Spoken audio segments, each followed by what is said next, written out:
शुक्रिया सर, शुक्रिया उपसभापति महोदय। आज जो ये JNK रीऑर्गेनाइजेशन बिल 2021 उस पर कुछ बातें रखना चाहता हूँ। Leader of opposition Ghulam Nabi साहब ने बहुत तफसील से अपनी बातें रखी। मैं दो तीन चीज़ दरख्वास्त करूँगा कि आप ये जो कैडर में परिवर्तन कर रहे हैं, ये परिवर्तन टेम्पररी है, परमानेंट है, ये जानना बहुत ज़रूरी है, क्योंकि मेरे कई सारे दोस्त ब्यूरोक्रेसी में हैं, पुलिस में हैं। सर 1.5-2 मिनट तो होगा ना कम से कम? हाँ। तो मैं समझता हूँ कि अक्सर जब उनका ट्रांसफ़र होता है अरुणाचल, तो वो किसी न किसी जुगाड़ में रहते हैं कि कैसे न कैसे दिल्ली में ही अरेंजमेंट रख लिया जाए ताकि उन जगहों पे ना जाना पड़े। तो इन विषयों को हमें ध्यान में रखना है। माननीय उपसभापति महोदय, माननीय गृह मंत्री जी भी हैं।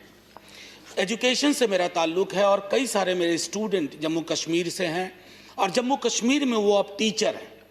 सर बीते 2 वर्षों में हमने बहुत परेशानियां देखी हैं। अभी आपने 2 दिन पहले 4G इंट्रोड्यूस किया। वहाँ जाहिर है हमने देखा है कि कई सारे विद्यार्थी जो हमारे विश्वविद्यालय में PhD में एडमिशन लेते वो नहीं ले पाए क्योंकि वो पहुँच नहीं पाए। हमने एक बहुत बड़ी, सर मैं खुद गवाह हूँ कि मेरे यहाँ 2 PhD स्टूडेंट, उनको आना था, वो नहीं आ पाए क्योंकि वो मीट नहीं कर पाए उस समय के। जाहिर तौर पर जो वहाँ के एजुकेशन की जो अभी हालत है, मैं समझता हूँ कि अगर हम बार बार कहते हैं कि कश्मीर, और बार बार कहते हैं, बचपने से सुनता रहा हूँ कि कश्मीर हिंदुस्तान का अभिन्न हिस्सा है। सर कोई भी अभिन्न हिस्सा किसी भी तरह का भिन्न व्यवहार स्वीकार नहीं कर पाएगा। हो सकता है तात्कालिक तौर पर ना बने, लेकिन आगे। दूसरी चीज़ जो मैं माननीय गृह मंत्री जी को आपके माध्यम से कहूँगा, पूरी नैरेटिव जो कश्मीर को लेकर के है सर, वो ज़मीन के टुकड़े को लेकर के। मैंने इसी सदन में पहले कहा, कोई भी टेरिटरी सिर्फ ज़मीन का टुकड़ा नहीं होती है, चाहे बिहार उत्तर प्रदेश हो या जम्मू कश्मीर, वहाँ जिंदा लोग रहते हैं।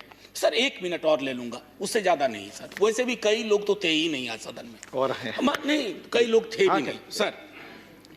एक तो, और तीसरी नॉर्मैलिटी एंड जम्मू कश्मीर को लेकर काफ़ी चर्चा हुई। सर नॉर्मैलिटी सिर्फ रेटोरिक नहीं होनी चाहिए, वो रियलिटी में तब्दील होनी चाहिए। मेरा अपना उदाहरण है, हम विपक्ष के कई सांसद जाना चाहते थे, हमें एयरपोर्ट पे रोक दिया गया। बाद में EU के सांसद, उनको जाने की इजाज़त दी गई। और आखिरी टिप्पणी ये है कि सर मिलिटेंसी में, रिक्रूटमेंट में क्या बढ़ोतरी हुई है इतने निर्णय के बाद, इस पर भी हमारा ध्यान होना चाहिए।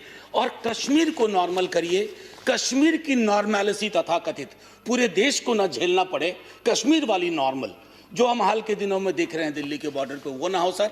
जय हिंद, जय हिंद। धन्यवाद माननीय मनोज जी। Honourable Shri MV